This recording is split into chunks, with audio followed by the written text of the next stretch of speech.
Friends, நம்ம பாண்டிச்சேரியில் இந்த ராக் பீச் சொல்கிறாங்களா, அங்கே வந்திருக்கோம். இந்த பாருங்கள், காந்தி சிலை பாருங்கள்.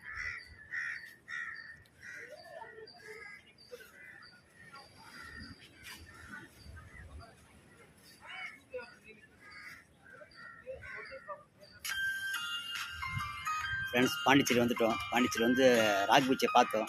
ராக் பீச்சை பார்த்துட்டு அங்கே தான் உட்காந்துட்டு இருக்கோம். Bye friends. என்ன பீச் பாய் இது? Rocky beach. Rocky sorry, rocky beach. Rock beach rocky beach ஏதோ ஒரு beach, Pondicherry beach. Friends, Pondicherry beach வந்திருக்கோம். அப்படியே பாருங்கள்.